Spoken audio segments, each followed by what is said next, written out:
গল্পের নাম চাঁদের আলোয় বাঁধানো স্মৃতি।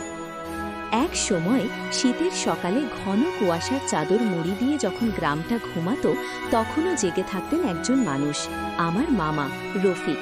আর আমি ছোট্ট রাজু, তার আদরের ভাগিনা।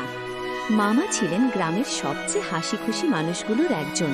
তার বিশাল গোঁফ আর হাসিটা যেন দিনের আলোকেও হার মানাতো। আমাদের বাড়িটা ছিল গ্রামের শেষ প্রান্তে, একটা পুকুরের ধারে।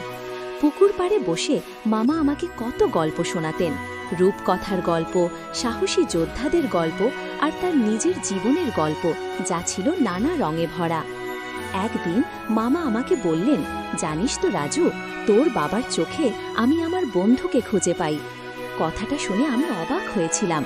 আমার বাবা তো শহরে থাকেন, ব্যবসার কাজে ব্যস্ত। মামা তখন হাসতে হাসতে বলেছিলেন, আরে তোর বাবার সাথে আমার অনেক মিল, দুজনেই তোকে খুব ভালোবাসি, তাই না? ছোটবেলায় আমার জ্বর হলে মামা সারা রাত জেগে আমার কপালে জল ঢেলে দিতেন। তিনি ছিলেন আমার আশ্রয়, আমার বন্ধু, আমার শিক্ষক, সব কিছু। তার কাছে আমি প্রথম অক্ষর জ্ঞান শিখেছিলাম, গ্রামের পথঘাট চিনেছিলাম। বছর গড়াতে লাগলো, রাজু বড় হলো, স্কুলে যাওয়া শুরু করলো। মামা তখনও আগের মতোই হাসি খুশি, প্রাণবন্ত। তবে গ্রামের জীবনযাত্রায় একটু পরিবর্তন এলো। শহর থেকে আসা মানুষের আনাগোনা বাড়ল, নতুন নতুন দোকান খুলল, আর পুরনো পুকুরগুলো সংস্কারের নামে ভরাট হতে শুরু করল। একদিন মামা আমাকে ডেকে বললেন, রাজু, এবার তোকে শহরে যেতে হবে, ভালো স্কুলে ভর্তি হওয়ার জন্য। কথাটা শুনে আমার মন খারাপ হয়ে গেল। মামাকে ছেড়ে থাকতে হবে? আমি বললাম, আমি যাব না মামা, আমি তোমার কাছেই থাকব।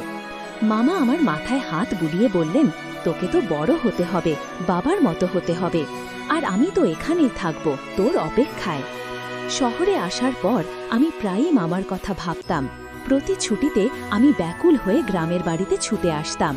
মামা আমাকে জড়িয়ে ধরতেন, তার পুরনো দিনের গল্প শোনাতেন, আর পুকুর পাড়ে বসে আমরা দুজনে মিলে চাঁদ দেখতাম। একদিন খবর পেলাম মামা আর নেই। বুকের ভেতরটা শূন্য হয়ে গেল। মনে হলো আমার জীবনের সবচেয়ে কাছের মানুষ, আমার আশ্রয়, আমার বন্ধু, সব হারিয়ে গেল। গ্রামে ফিরে এসে আমি মামার কবরস্থানে গেলাম। সেখানে বসে আমি আকাশের দিকে তাকালাম। পূর্ণিমার চাঁদ তখনও তেমনই হাসছিল, যেমনটা মামা হাসতেন। আমার মনে হলো মামা যেন আজও আমার পাশে আছেন, আমাকে ভালোবাসছেন। এরপর থেকে প্রতি রাতে আমি যখনই আকাশের দিকে তাকাই, চাঁদের আলোয় মামার মুখটা ভেসে ওঠে। আমার চোখের সামনে ভাসে পুকুর পাড়ের সেই স্মৃতিগুলো, যখন মামা তার গল্প শোনাতেন। সেই স্মৃতিগুলো আজও আমার হৃদয়ে বাঁধানো আছে, যা আমাকে সাহস যোগায়, পথ দেখায়। আর আমি জানি, মামা যেখানেই থাকুক না কেন, তিনি ভালো আছেন, শান্তিতে আছেন। কারণ ভালোবাসার মানুষগুলো তো আসলে কখনোই দূরে যায় না, তারা আমাদের হৃদয়ে চিরকাল বেঁচে থাকে।